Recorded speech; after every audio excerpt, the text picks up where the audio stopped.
She didn't even knock.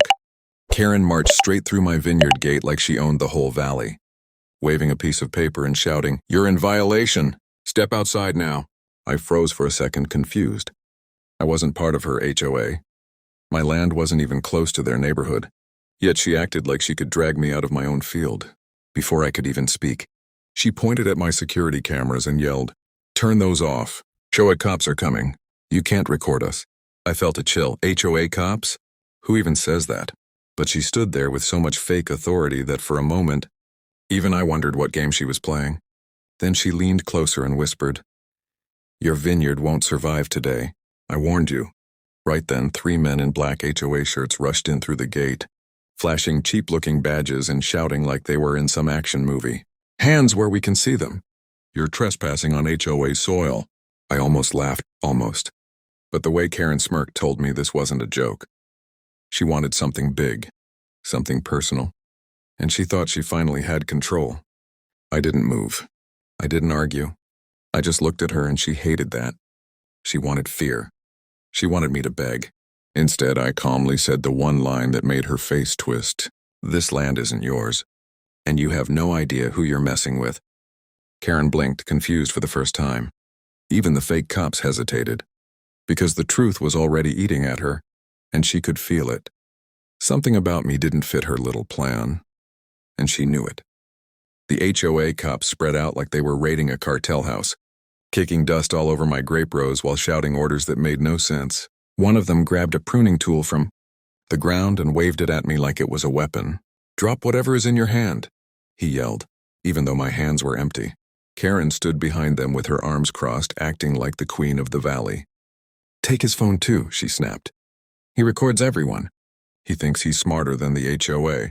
But the way she said it, it felt personal, like she'd been watching me for a while. The men stepped closer, but all of them slowed at the same exact moment when they passed under my old oak tree. They didn't know it, but they were standing right in front of the hidden ground sensor. A tiny beep sounded from my pocket. Karen frowned. "What was that? What did you just do?" I didn't answer. I didn't have to. The vineyard suddenly lit up with a soft buzz as my security system came alive. She thought she had me cornered. She thought she could storm my land with fake cops and fake authority. She had no clue I'd been preparing for this moment ever since the first time she tried to force her HOA rules on my property months ago. One of the men stepped back nervously. "Ma'am, this setup looks professional. Like government grade." Karen rolled her eyes. "He's lying. He's just a farmer with a camera addiction. Do your job." But her voice cracked. And when she saw my expression, calm, steady, almost bored, she took a step back. "Why are you so calm?" she whispered. I leaned in just enough so only she could hear me. "Because you picked the one vineyard in this valley that belongs to someone you should have never crossed," she gulped.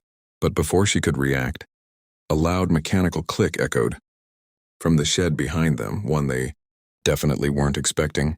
And that sound alone made all 3 HOA cops jump like they realized this wasn't going to go the way they planned. The moment that mechanical click echoed, all 3 HOA cops spun around like they expected a real threat. Karen didn't move, she just stared at the shed, her confidence draining so fast it almost looked funny. The door slid open by itself, slow and heavy, and inside, the dim lights revealed the one thing none of them expected: racks of sealed equipment cases stacked neatly, each one labeled with codes they couldn't understand.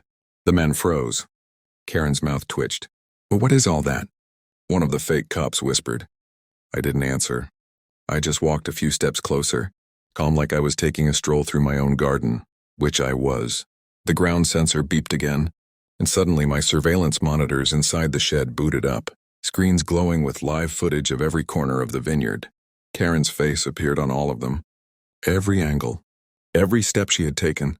"Turn that off," he snapped, panic leaking into her voice. "You can't record HOA operations." I let out a small breath. "You're not HOA, you're trespassing. And every second you stay here is being recorded and backed. Up to 2 off-site servers." The tallest guy swallowed hard.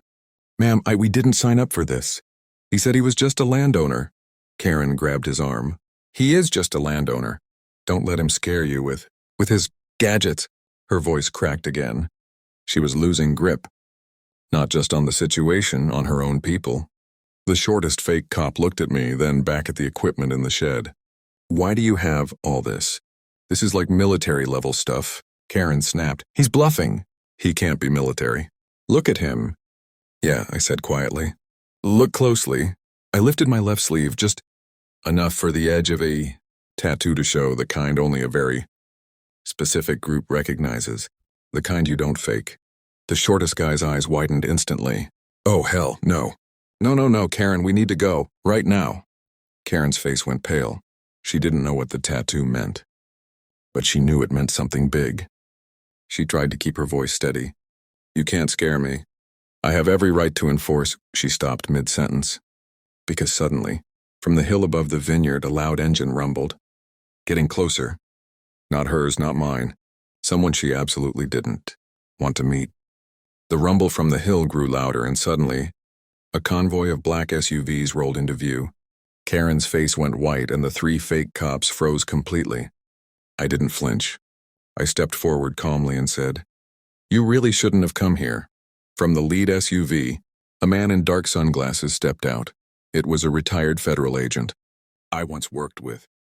Karen's eyes widened. No, this can't be happening, she whispered. The fake cops looked between us, realizing they were completely outmatched. One tried to grab his radio, but I shook my head. Don't call anyone. The real law is already here. Karen stumbled backward, her smirk gone. You can't do this, I smiled. I just did. Within minutes, the entire situation flipped. Karen was left exposed, humiliated in front of her own team, while I stood in my vineyard, calm, in control, and untouchable. The convoy left, but the lesson lingered. No fake authority can ever beat truth, preparation, and someone who knows their land and their rights. Karen learned that day that her games had limits, and I made sure everyone who witnessed it would never forget it. The end.